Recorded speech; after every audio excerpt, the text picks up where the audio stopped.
Ayun, Mr. Chair, I was driving the point na napakalaki po yung pera ng kwan ng PhilHealth. Because, Mr. Chair, point of order po. Kasi ang daming nakalista.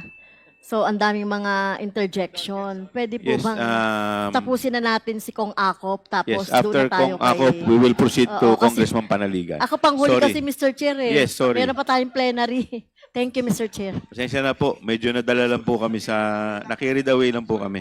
Please continue, Congressman Akop. Your Honor, I'm sorry. Mr. Ledesma, gusto ko lang i-point out talaga na ang nakikita ko business na kayo Yeah. From all the data that's in front of me.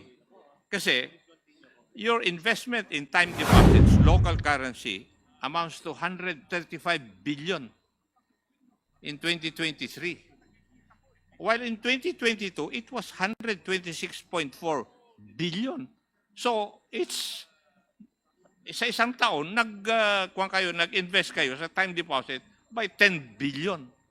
So, now, we go to the other investment that you have. Mr. Chair, just a Hindi, quick. para malaman na ng tao. Yeah, Mr. Chair, just a quick. No, you let me finish first.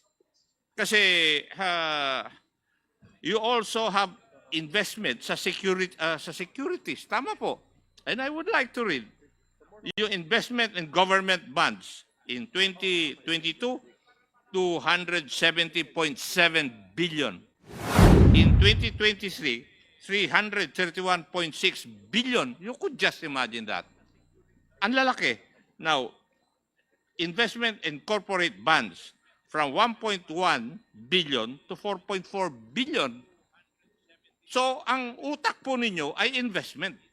Hindi po service. The way I look at the data. Now, you also have earnings doon po sa right of use. Tama po.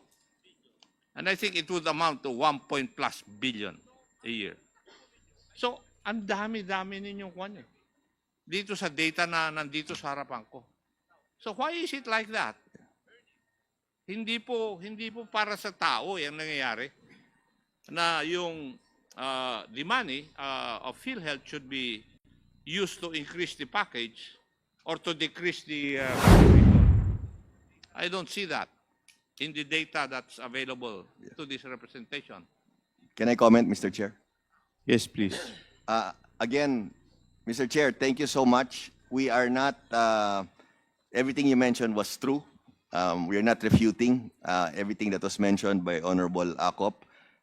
Again, like I said earlier, we have to change our policy, or we have already begun to change our policy. So yes, it is showing that our investments are increasing, so and so. But again, I'm humbly asking this honorable committee to give us just a little more patience. It's very clear what direction we're taking po, and our focus on benefit expansion will continue to be as aggressive, and in the next few years, iiba yung trend po at iikot yon.